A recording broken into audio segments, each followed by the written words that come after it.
হযরত হাসান রাদিয়াল্লাহু তাআলা 49 অথবা 50 হিজরিতে হযরত হাসান ইন্তেকালের পর কুফার কিছু জনগণের মাঝে আবার শয়তান সাবাই গোত্ররা খোসা শুরু করছে। আপনার 41 হিজরি থেকে মোটামুটি আবার সুবাতাস ইসলামের। হযরত হাসান যখন আমিরে মুয়াবিয়ার হাতে খেলাফত দিয়ে দিল, আবার সুন্দর চলতেছে। তো হযরত হাসান ইন্তেকাল করছে 49 বা 50 হিজরিতে। কুফার কিছু লোক ওই সাবাই বা ওই শিয়া বা খারিজিদের চক্রান্তে আবার খোঁচানো শুরু করছে। কয় কি? কয় যেহেতু হাসান মারা গেছে, এক কাজ করা দরকার। কি? হুসাইনরে আমরা চিঠি পাঠাই যে আপনি খেলাফতের যোগ্য, আপনি আসেন। হযরত হুসাইনকে চিঠি লেখা শুরু করছে, হুসাইন আপনার মতো এরকম মানুষ থাকতে মুয়াবিয়া কি কেন খলিফা হবে? ওই আবার আগের ষড়যন্ত্র, ওই সেই আলীকে যেই কথাটা বলছিল আপনি থাকতে উসমান কেন খলিফা হবে, মনে আসেনি এই কথা? আবার হযরত হুসাইন ভালোভাবে বুঝতে পারছে, কয় এই জাতীয় উল্টা পাল্টা কথা আর লেখবা না, আমিরে মুয়াবিয়া তিনিই যোগ্য। হযরত হুসাইন এই কথার তেমন কোনো গুরুত্ব দেয় নাই, তাহলে তেমন কোনো কাজ করতে পারে নাই। 49 বা 50 হিজরিতে আমিরে মুয়াবিয়ার শাসন ক্ষমতা চলতেছে 60 হিজরি পর্যন্ত চললো। কয় হিজরি? 60 হিজরি। 60 হিজরি পর্যন্ত শাসন ক্ষমতা চলার পর আমিরে মুয়াবিয়া যখন মুমূর্ষু অবস্থা, চিন্তা করলেন কি করা যায়। ওই যে মুসলমানদের খলিফা নির্বাচনের পদ্ধতি 4টার একটা হলো পরবর্তী খলিফার নাম ঘোষণা করা। আমিরে মুয়াবিয়া ইজতিহাদ করে দেখলেন যে আমার পরে খলিফা কাকে বানানো যায়। তো তিনি দেখলেন যে আমার পরে খলিফা হিসেবে যোগ্য আমার ছেলে ইয়াজিদ। আমিরে মুয়াবিয়া দেখলেন। উলামায়ে কেরাম, ফুকাহায়ে কেরাম বলেন যে দেশ চালানোর যোগ্যতা আসলেই ইয়াজিদের ছিল। কি চালানো? কিন্তু তাকওয়া বা খোদাবিরুতা এই দিক দিয়ে হযরতে হুসাইন, আব্দুল্লাহ ইবনে ওমর, আব্দুল্লাহ ইবনে জুবায়ের, আব্দুল্লাহ ইবনে আব্বাস, আব্দুর রহমান ইবনে আবু বকর তখনও দুনিয়াতে জিন্দা। তাকওয়া খোদাবিরুতায় যে তারা শ্রেষ্ঠ, এতে কোনো সন্দেহ নাই। কিন্তু দেশ পরিচালনার যোগ্যতা যে ইয়াজিদের ছিল, এটা উলামায়ে কেরামও স্বীকার করে। তবে তাকওয়া খোদাবিরুতায় কারা এগিয়ে? হুসাইন, আব্দুল্লাহ ইবনে ওমর, আব্দুল্লাহ ইবনে জুবায়ের, আব্দুল্লাহ ইবনে আব্বাস, তারা এগিয়ে।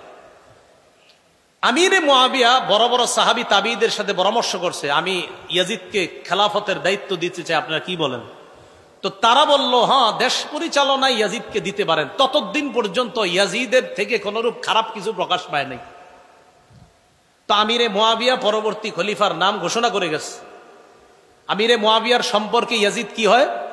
ছেলে। হ্যাঁ, ইয়াজিদ যে খেলাফতের যোগ্য না, এই কথাটা হুসাইন রাদিয়াল্লাহু তাআলা আনহু সহ সাহাবায়ে কেরাম কেউ অস্বীকার করে নাই, যোগ্য না। তবে হুসাইন রাদিয়াল্লাহু তাআলা আনহু চেয়েছেন, না, বাপের ছেলে খলিফা হবে, এই পন্থাটা বের রহিত হওয়া দরকার।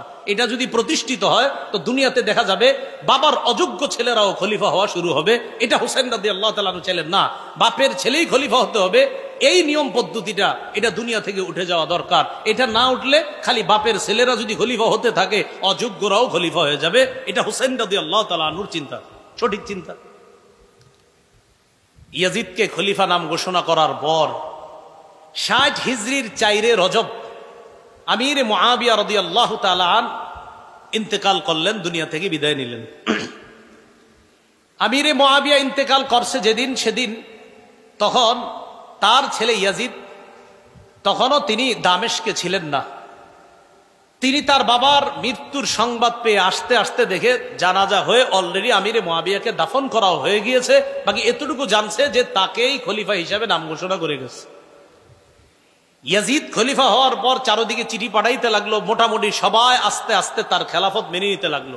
প্রায় আপনার বড় বড় সাহাবীরাও তার খেলাফত মেনে নিতে লাগলো। তবে মক্কা এবং মদিনায় যারা আছে, এদের মধ্যে বড় বড় কিছু সাহাবা তার খেলাফত মেনে নিচ্ছে না। হুসাইন রাদিয়াল্লাহু তাআলা আনহু ইয়াজিদ যে খলিফা হিসেবে অযোগ্য, এটা উনি অস্বীকার করে না। তবে ইয়াজিদের খেলাফত প্রতিষ্ঠিত হয় নাই পরিপূর্ণভাবে, এটা হুসাইন রাদিয়াল্লাহু তাআলা আনহুর দাবি। এবং তার দাবি হলো, না, বাপের ছেলেই খলিফা হওয়া, এই পন্থাটা, এই পদ্ধতি দুনিয়া থেকে রহিত করতে হবে। এজন্য হুসাইন রাদিয়াল্লাহু তাআলা আনহুর সোজা কথা, ইয়াজিদের খেলাফত আমি মানি না। আব্দুল্লাহ ইবনে আব্বাসও মানেন নাই, আব্দুল্লাহ ইবনে ওমর মানেন নাই, আব্দুর রহমান ইবনে আবু বকর তিনিও মানেন নাই, আব্দুল্লাহ ইবনে জুবায়ের, তারা কেউ মানেন নাই। এতটুকু বুঝে আসছে? ইয়াজিদ চিন্তা করলো, আমারে সারা দুনিয়া যদি খলিফা মানে আর এই বড় বড় 5 সাহাবী যদি না মানে, তো আমার তেমন কোনো ভ্যালু থাকবে না। মনে রাখবেন, তখন কুফার গভর্নর যিনি, তার নাম নু'মান ইবনে বশীর রাদিয়াল্লাহু তাআলা, কুফার গভর্নর। বসরার গভর্নর যিনি ছিলেন তখন উবাইদুল্লাহ ইবনে জিয়াদ। আর মদিনার গভর্নর যিনি ছিলেন তার নাম হলো ওলীদ ইবনে উতবাহ।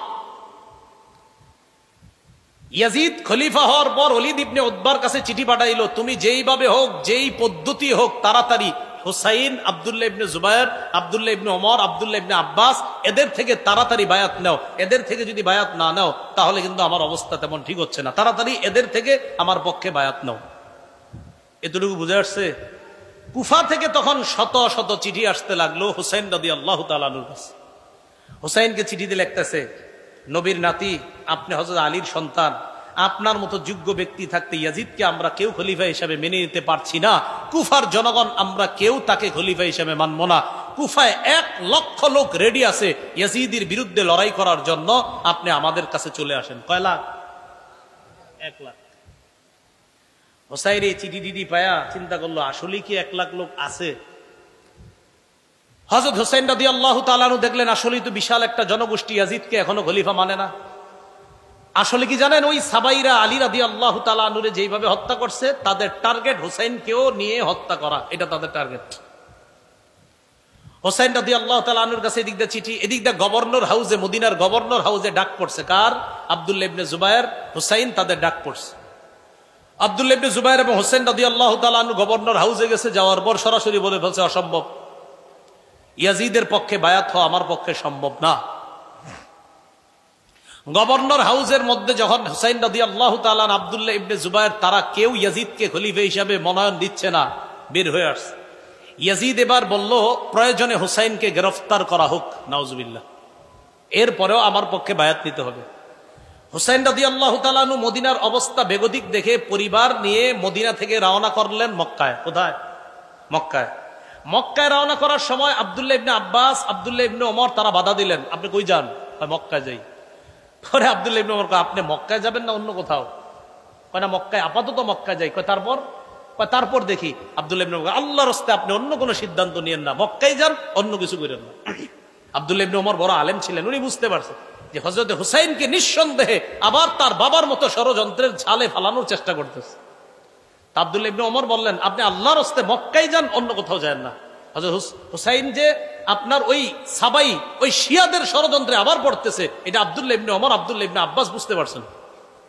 আপনারা জানেন আব্দুল্লাহ ইবনে ওমর, আব্দুল্লাহ ইবনে আব্বাস, তারা সাহাবীদের মধ্যে বড় বড় সাহাবী ছিলেন। আব্দুল্লাহ ইবনে আব্বাস তো রাইসুল মুফাসসিরিন, মুফাসসিরদের সম্রাট। আব্দুল্লাহ ইবনে ওমর হুসাইনকে জড়াইয়া ধরে লম্বা সময় কাঁদছে, কেঁদে কেঁদে বললেন, কি বলছে দেখেন, ও শহীদ, আপনি মক্কায় যায়েন না। কি বলছে? হ্যাঁ, এটা বলছে। হযরত হুসাইনকে বলতেছে, ও শহীদ, আপনি মক্কায় যায়েন না। শহীদ বলছে, বলে নাই হুসাইন, বলছে ও শহীদ মক্কায়। মানে হযরত আব্দুল্লাহ ইবনে ওমর বুঝতেই পারছে আপনি নির্ঘাত শাহাদাতের দিকে আগাচ্ছেন। হযরত হুসাইন রাদিয়াল্লাহু তাআলা আনহু বিদায় নিলেন আব্দুল্লাহ ইবনে ওমরের কাছ থেকে। আব্দুল্লাহ ইবনে আব্বাস বলছে, কোথায় যান? আপাতত মক্কায়। আপনার অন্য কোনো উদ্দেশ্য আছে? কয় সেখানে গিয়ে সিদ্ধান্ত নিব। আসলে হযরত হুসাইন মনে মনে মোটামুটি সিদ্ধান্ত, যে কুফাবাসীর যেহেতু চিঠি আসতেছে, দেখি কুফায় যাওয়া যায় কিনা। রওনা করলেন মক্কায় পরিবার নিয়ে।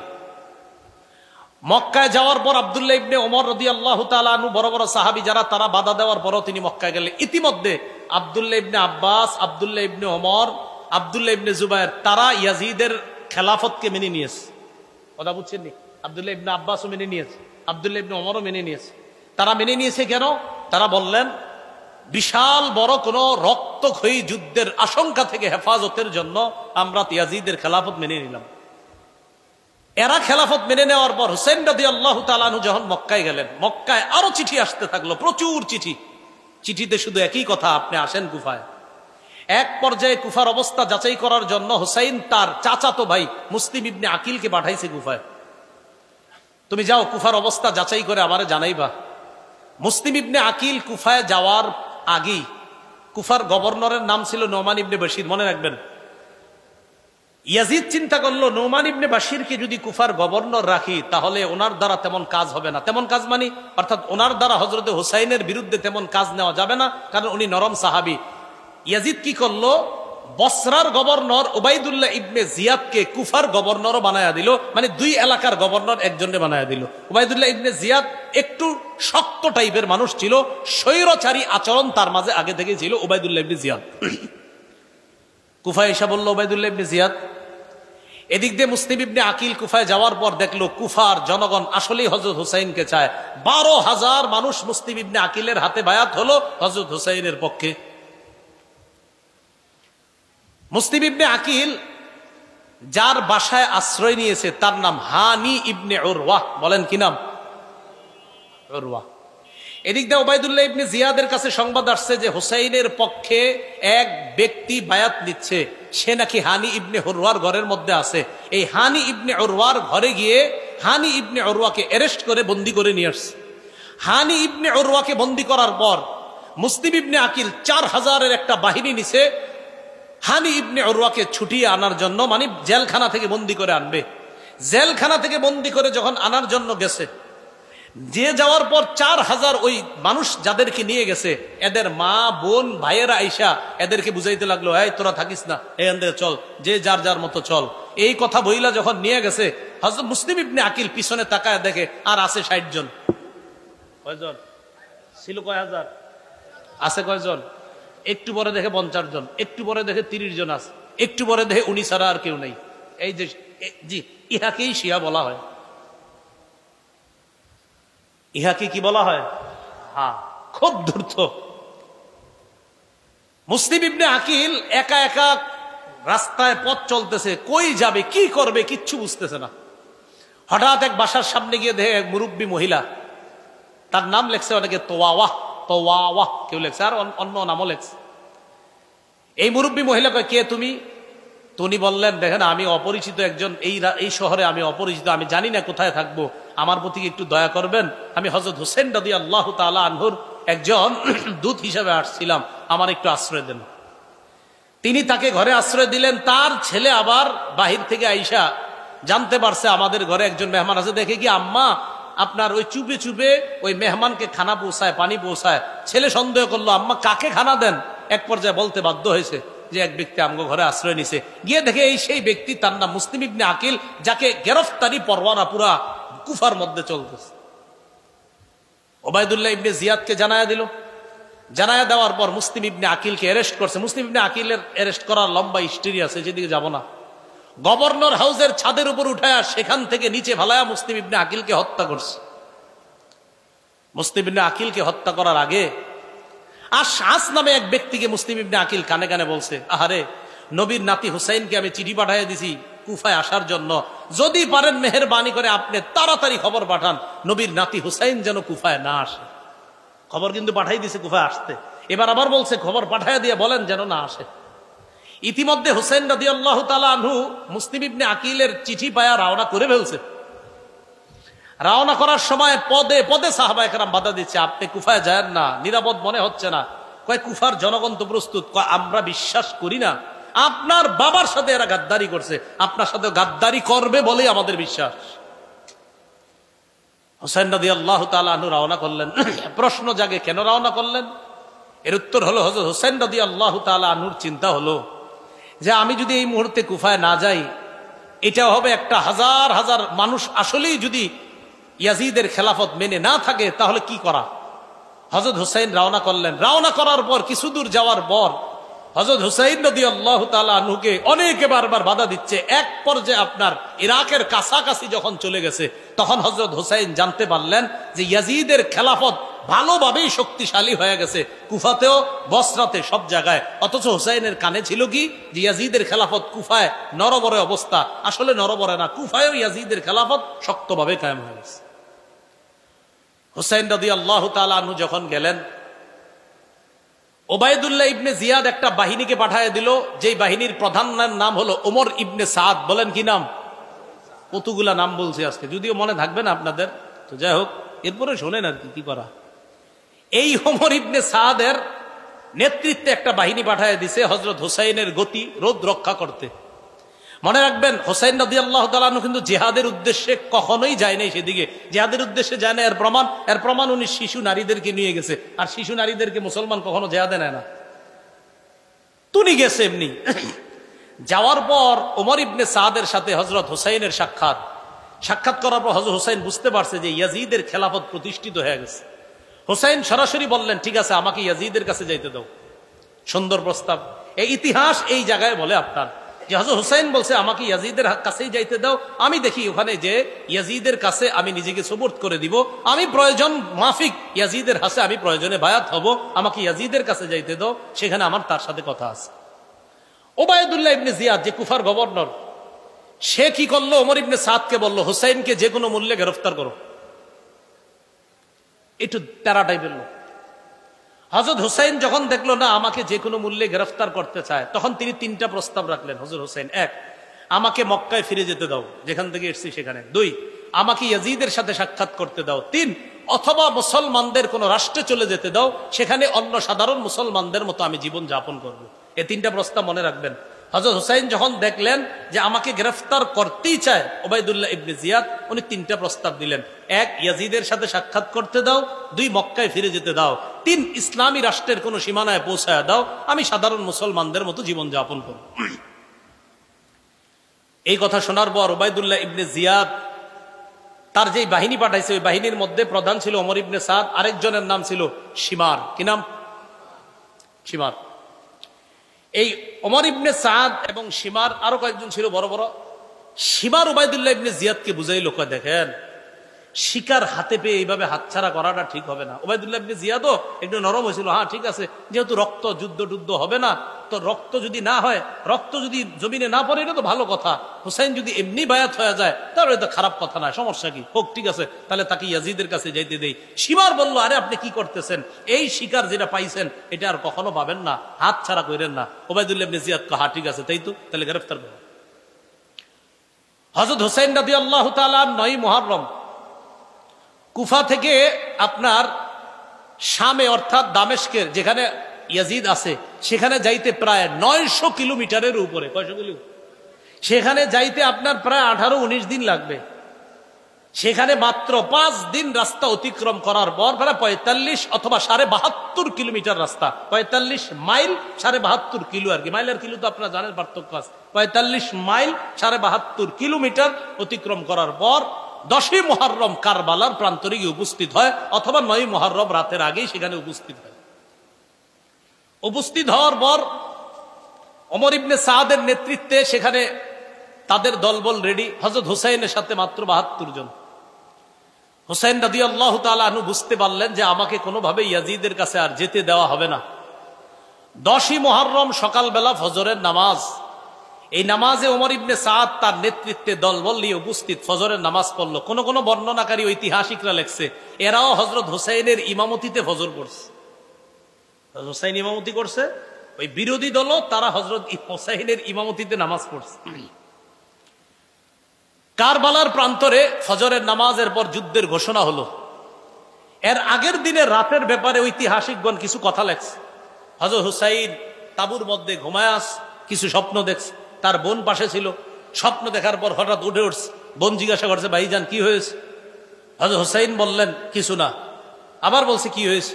তো বললেন অচিরে আমি আমার নানার সাথে সাক্ষাৎ করব, অচিরে আমি আমার নানার সাথে সাক্ষাৎ করবো, ইত্যাদি আরো অনেক স্বপ্নের কথা লেখছে। বোন কান্না শুরু করছে। হুসাইন বললেন সাবধান, আমি ইন্তেকালের পর তোমরা আমারে নিয়ে মাতম করবা না। কি করবা না? বলেন জোরে, কি করবা না? কি করতেছেন? হযরত হুসাইন বলতেছে সাবধান, আমি ইন্তেকালের পর এই সমস্ত কিছু করবা না। বোন রে বলতেছে হুসাইন। তো হুসাইনের অনুসরণ দাবি কইরা, হযরত হুসাইনের অনুসরণ যদি করেন যে আমরা তার আশেক দাবি করে উল্টা পাল্টা যদি তাকে কেন্দ্র করে আমরা করি, এটা হযরতে হুসাইনের প্রতি মোহাব্বত হবে না, এটা বরং ওই সাবাই গোত্র যে মিশন বাস্তবায়ন করতে চেয়েছে ওই মিশন বাস্তবায়নের একটা প্রতিফলন এই যুগেও ঘটে।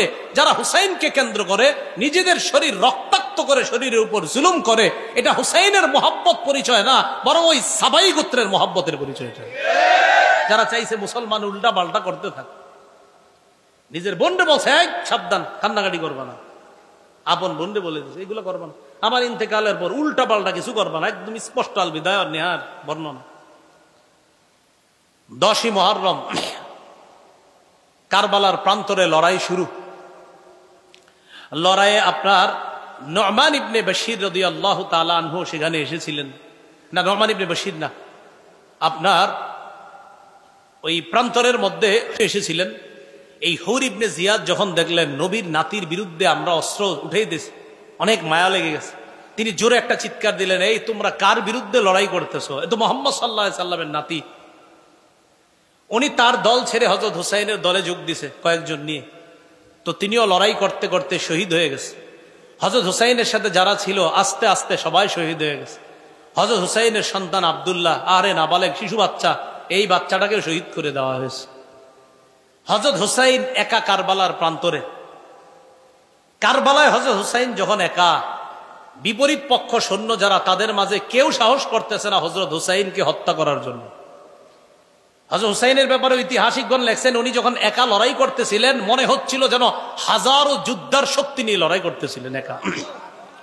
তো এক পর্যায়ে উনি নিস্তেজ হয়ে এক জায়গায় বসা, কেউ তার উপরে তরবারি উঠানোর জন্য সাহস করতেছে না।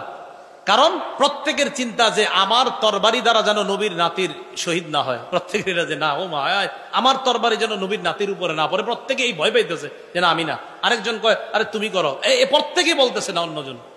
সীমার চিন্তা করে দেখলো ঘটনা কি, কেউ হত্যা করতেছে না কেন। হঠাৎ বলল, আচ্ছা তোমরা দুশ্মনের উপর অস্ত্র চালাচ্ছ না কেন? সীমারের এই কথা শুই না, আরেকজনের নাম সিনান। এই সীমারের কথায় সিনান, কেউ কেউ আরেকজনের নাম লেখছে আপনার। তারা দুইজনে মিলে, একজন অস্ত্রের আঘাত করছে, আরেকজন বর্ষার আঘাত করে হযরত হুসাইনের দেহ থেকে, কল্লা থেকে মস্তক আলাদা করে দিচ্ছে কারবালার প্রান্তরে। হযরত হুসাইন রাদিয়াল্লাহু তাআলা আনহু শহীদ হয়ে গেলেন কারবালার প্রান্তরে। হযরত হুসাইন রাদিয়াল্লাহু তাআলা আনহুর শাহাদাত, এটা কেন্দ্র করে আমরা যে বিষয়গুলো বুঝি, যে সর্বশেষ তিনি চেয়েছিলেন ইয়াজিদের সাথে দেখা করার জন্য, তিনি মক্কায় ফিরে যেতে চেয়েছিলেন, তিনি চেয়েছিলেন ইসলামী কোন রাষ্ট্রে চলে যাওয়ার জন্য। এই জায়গায় খলনায়ক হিসেবে যাদেরকে দাঁড় করানো যায়, উল্লেখযোগ্য একজন উবাইদুল্লাহ ইবনে জিয়াদ, সীমার, সিনান, তাদেরকেও দাঁড় করানো যায়।